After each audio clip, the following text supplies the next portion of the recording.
Fala, meus queridos estudantes, tudo bem com vocês? Aqui é o professor Sérgio Coelho e queria tratar com vocês aí de um assunto conhecido que dá uma certa dificuldade de compreensão pela parte de vocês, que é geologia.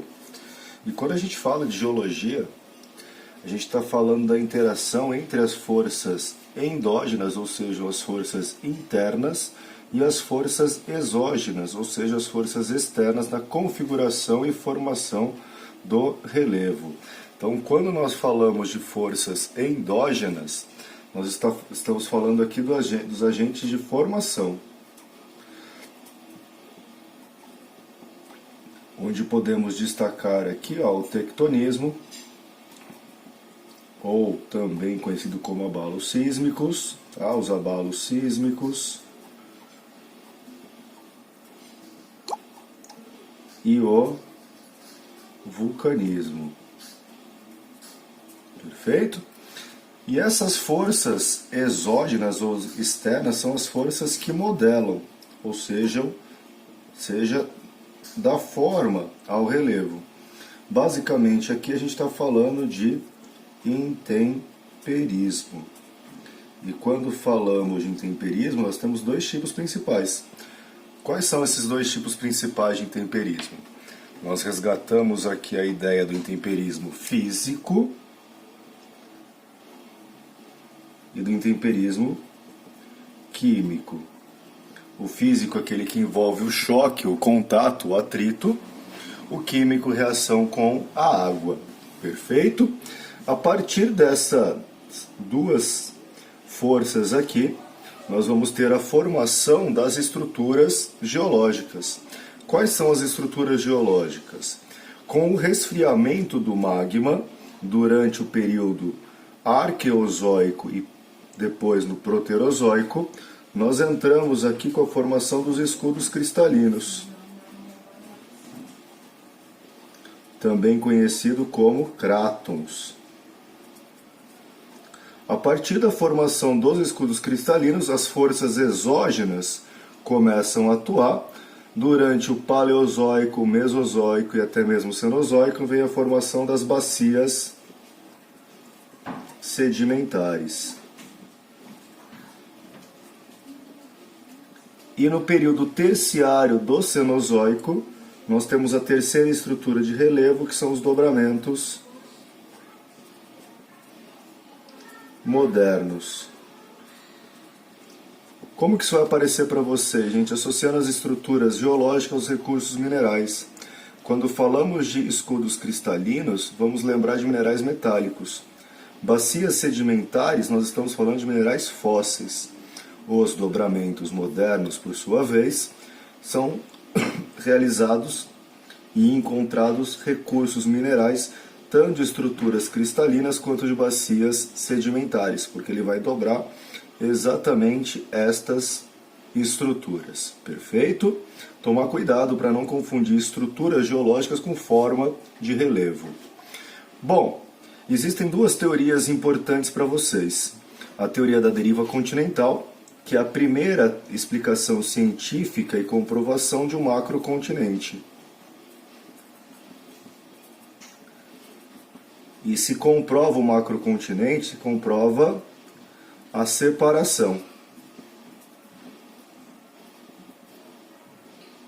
continental. A primeira separação entre Laurásia e Gondwana, depois dando origem à Eurásia, América do Norte, América do Sul, África derivam da Gondwana, da África sai a Austrália e sai a Península Indo-Gangéica, que vai se chocar com a Eurásia. Perfeito? Essa deriva continental do início do século XX, ela não consegue dar conta de explicar a causa da separação. Então a causa é uma grande incógnita. Existem algumas possibilidades. A força das águas e também o próprio movimento de rotação da Terra. Tranquilo? E aí na década de 50 para a década de 60 aparece a teoria da tectônica de placas, não tectônica como parece aqui para vocês, vou só corrigir, ó.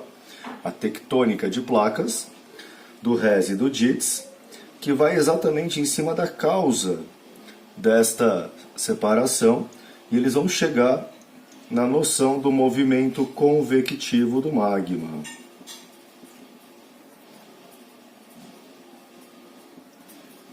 E esse movimento convectivo é o responsável pela movimentação dos grandes blocos rochosos que flutuam sobre o manto. E aí eles chamam de placas tectônicas. E por ser uma superfície finita, o geóide, que nós conhecemos como a esfera ou quase esfera terrestre, essas placas tectônicas têm vários tipos de limites. Os limites convergentes, que vai dar origem ao movimento tectônico, ou seja, as placas se aproximam, causando aí o processo da orogênese, ou formação de montanhas, os dobramentos modernos do terciário.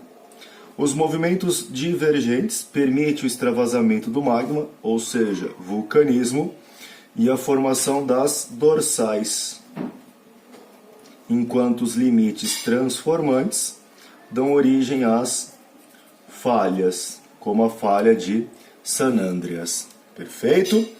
Agora, voltando aqui à tabela geológica com vocês, vamos pensar o seguinte, ó. Arqueozoico, resfriamento do magma. Proterozoico, nós temos a metamorfização das rochas e origem dos minerais metálicos.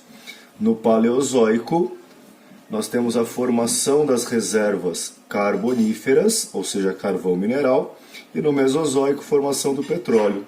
Terciário, voltamos aqui, orogênese, os dobramentos modernos. No Quaternário, a última das glaciações e o surgimento do homem. Perfeito? Como falamos de rochas, nós vamos lembrar aqui do ciclo das rochas, onde tudo começa no magma. O resfriamento desse magma por extravasamento, ou não extravasamento, dá origem às rochas magmáticas ou ígneas, que podem ser de dois tipos, as intrusivas e as extrusivas. Essas rochas expostas ao intemperismo vai ter o seu processo de transporte, sedimentação, cimentação, e vai dar origem às rochas sedimentares. Tanto as rochas magmáticas quanto as sedimentares podem sofrer alteração de temperatura e pressão, reorganizando os minerais destas rochas e dando origem ao novo tipo de rocha, que são as rochas metamórficas. Perfeito? Deem uma olhada nos vídeos mais completos aí do Geologia e espero que isso ajude vocês a resgatar o conteúdo já dado e já visto por vocês. Perfeito? Aquele forte abraço e até o nosso próximo vídeo.